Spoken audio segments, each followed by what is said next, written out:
Good afternoon, everyone. And I want to again give a special thanks to the board of directors and everybody else that has contributed to this meeting. It's been an enormous amount of work and we very much appreciate it.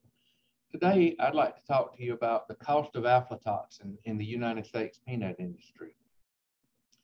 And aflatoxin in our industry is a major economic problem. The industry spends millions of dollars every year to ensure that consumer safety mandates are met.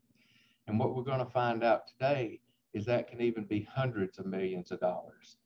And aflatoxin and Aspergillus negatively affect all segments of the U.S. peanut industry. We did a previous study that was published in Peanut Science looking at the 93 through 96 crop years to quantify the cost of aflatoxin. And in those years, the total cost was about $26 million a year, or $28 per acre, and $24 a ton. So kind of remember those numbers because we're going to bring that into current times in a second. The industry recently approached us about developing new and current estimates on the cost of aflatoxin. So we conducted a new 3-year study looking at the 17, 18, and 2019 crop years. It was a double-blind, confidential survey that was very comprehensive, it was very detailed, and it was completed by the U.S. peanut industry to obtain a lot of data. And I never saw who submitted the data or anything. It was blinded before it got to me. But we looked at such items as buying point testing costs, farmer stock, shell stock purchases, prices for shell goods, oil stock, and then the testing cost at farmer stock intake and shelling, and also the equipment it takes, failed lots, remilling, blanching, labor and management, and many others. You can see the list. So it was a very detailed survey that was provided to us. And we were very pleased that the surveys that we got back accounted for 72% of all peanut production in the United States during the 3-year period. And that did not vary at all hardly between the years. So it was a good, strong, robust survey, we believe, as far as a response. And to get an industry cost estimate, the data from these 72% were extrapolated up to the total to get an industry estimate. But due to time constraints, I don't have time to show all the factors today, but we are planning to publish this in Peanut Science soon. This is a historical look, and this was provided by J. Leake Associates on the fail rates of aflatoxin at greater than 15 parts per billion. And note that these tests are done after shelling and sorting, so they're at the end of the shelling plant. And as you can see, we've had some pretty rough years, 2010 and 2011, and of course, 2019. And we've seen some good years, 2012, 2013, with very low failure rates. And thankfully, the 2020 crop, as of end of May, is a great story as well. But in 2019, you can see that almost 30% of all Southeast runners failed at 15 parts per billion at the end of the shelling plant. And that's a very alarming number for everyone. Now, I'm showing you this because I want to put this on a harvested acre basis and a ton basis, as well as the total. And as you can see, in 2017, we planted or harvested 1.8 million acres.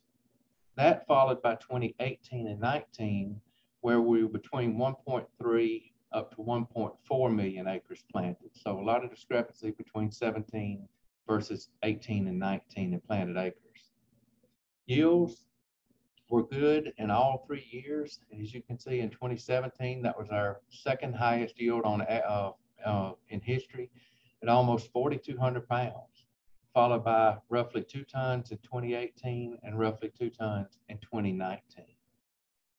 So to put this on a total farmer stock tons basis, in 2017, we delivered 3.5 million farmer stock tons, compared to a 2.7 million ton crop in 18 and a 2.75 million ton crop in 2019.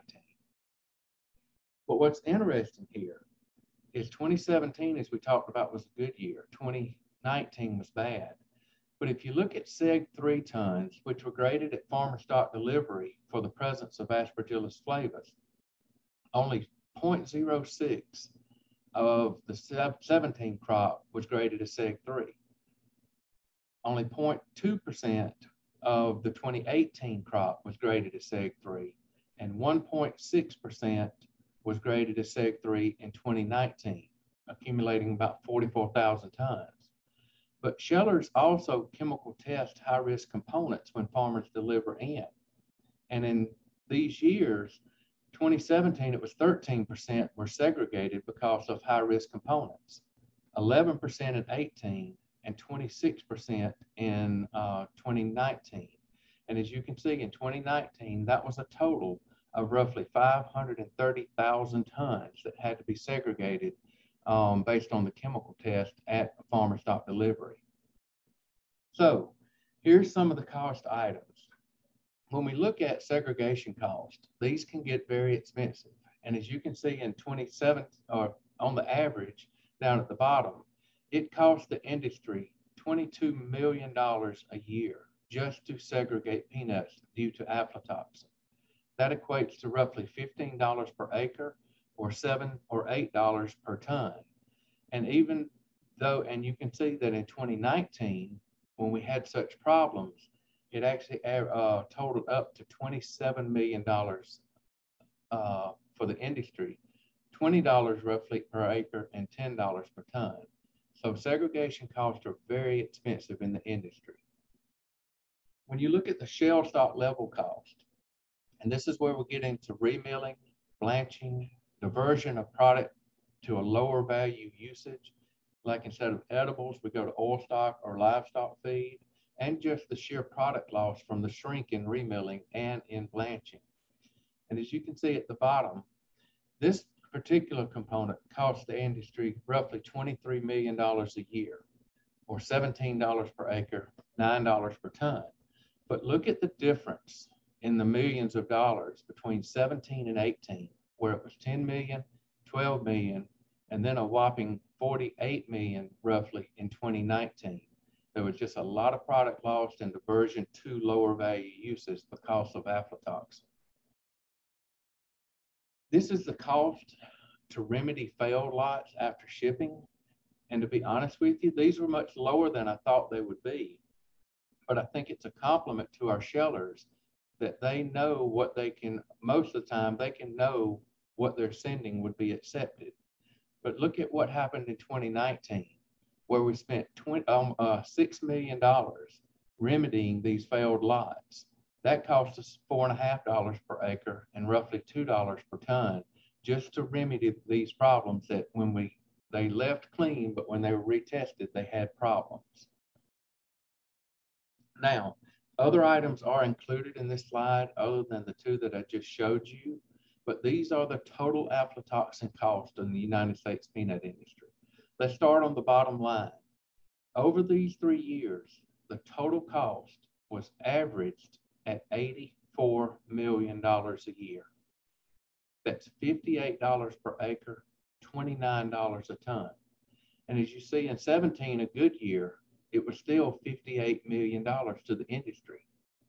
And in 2019, our bad year, aflatoxin is going to cost the industry almost or just over $126 million, $90 per acre planted, and $47 roughly per ton. So it's really staggering costs that we're looking at in these numbers. And in summary, aflatoxin in the United States, as we see, poses significant economic stress on our industry. And even in years where we have very, very low aflatoxin, a significant amount of money has to be spent just on what I termed as being the potential for aflatoxin. And I go back up to the previous slide, looking at 2017, which was a good, clean crop. The $58 million here, minus a little bit of the adjustments on some costs for the other, comes down to a number that is roughly $45 million in just the potential for aflatoxin. Even in a year we didn't have much, we had to spend that much because of the potential for it. eliminating or reducing aflatoxin has become one of the main priorities, if not the main priority in the peanut industry. And it would definitely improve our competitiveness in peanuts. It would allow us to get back into the higher valued markets that we used to have, that now we're supplementing into lower value markets, and it's costing us money and hurting us from a competitiveness standpoint.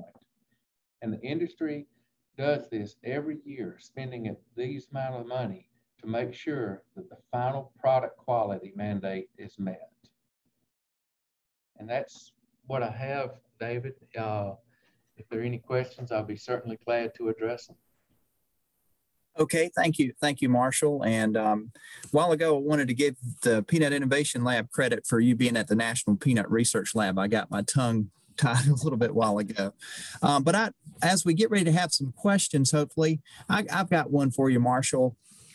In the data set, were you able to go in and possibly look at the relationship of aflatoxin and yield? Did it allow you to go can you look at that, or? I was not able to do that, David, because the data from the survey were aggregate data and they weren't field level data. Okay, we do have the cost of the farmer in there with the SEG3s, but not individual data like from plots. This was more of an aggregate data set. Okay. Here's one question from Chris Butts. Does the SEG3 tons shown in your early slides account for those loads that were initially graded as SEG3 but were cleaned, regraded, and passed as SEG1? And that's information that I don't get, because oftentimes that data is not recorded. And so it did not come in the survey that we had. So it does not include that. Okay. All right. Thanks. Here's a couple more questions. One from Charles Chen. It is a great talk. What is a confidence interval? What is a confidence interval? Well, when you're doing survey data like this, it's hard to do confidence intervals around the data because we don't have replicated data.